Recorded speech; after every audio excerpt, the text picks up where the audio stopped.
Hello friends, ഞാൻ Deepa Francis. Welcome to my YouTube channel.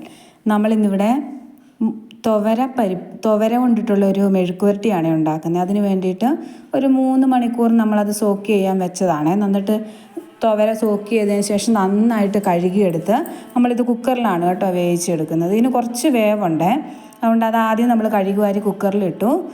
നടുക്ക വെള്ളം ഒഴിച്ചു. ഒരു ചെറിയ സവോള അരിഞ്ഞിട്ടിട്ടുണ്ട് കേട്ടോ.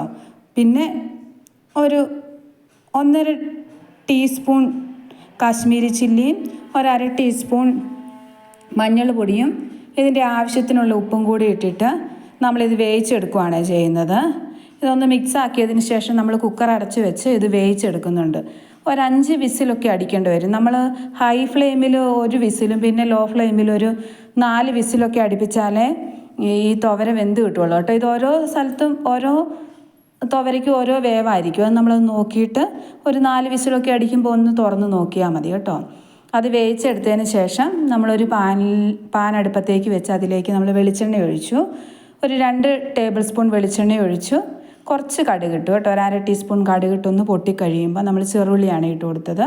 ചെറിയുള്ളി ഇട്ടു. അതൊന്ന് വഴറ്റിയതിന് ശേഷം നമ്മൾ വെളുത്തുള്ളി ചതച്ചത് ഒരു 6 അല്ലി വെളുത്തുള്ളി എടുത്തിട്ടുണ്ട് കേട്ടോ.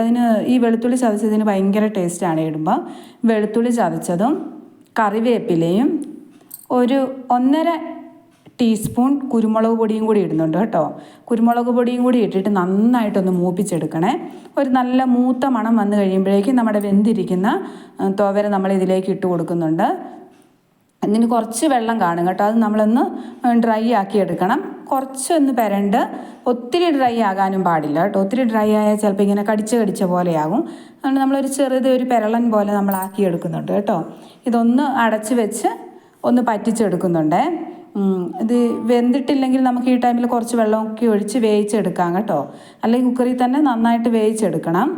തുവര വേകാൻ ഇച്ചിരി ബുദ്ധിമുട്ടുണ്ട്. അത് പല സൈസ്, അതിൻ്റെ വേവൊക്കെ പല സൈസായിരിക്കുമേ. അതുകൊണ്ട് അത് നോക്കിയിട്ട് നന്നായിട്ട് വേവിച്ചെടുക്കണം. വേവിച്ചതിന് ശേഷം നമ്മൾ ഇതുപോലെ ഒന്ന് ഫ്രൈ ചെയ്തെടുക്കുകയാണ് ചെയ്യുന്നത്. ആ നേരത്ത് നമ്മൾ ഉപ്പ് ആവശ്യത്തിനുണ്ടോ ഇല്ലയോ എന്നൊക്കെ നോക്കി ഇട്ട് കൊടുക്കാം കേട്ടോ. ഇങ്ങനെ നമ്മുടെ സ്വാദിഷ്ടമായ തുവര മെഴുക്കുവരട്ടി റെഡി ആയിട്ടുണ്ട് കേട്ടോ. ചെയ്യാത്തവരിങ്ങനെ ഒന്ന് ചെയ്ത് നോക്കണേ. നിങ്ങൾക്ക് എല്ലാവർക്കും എൻ്റെ റെസിപ്പി ഇഷ്ടപ്പെട്ടെങ്കിൽ എൻ്റെ ചാനൽ ഒന്ന് സബ്സ്ക്രൈബ് ചെയ്ത് എന്നെ ഒന്ന് സപ്പോർട്ട് ചെയ്യണേ. എല്ലാവർക്കും നല്ലൊരു ദിവസം ആശംസിക്കുന്നു. Thank you.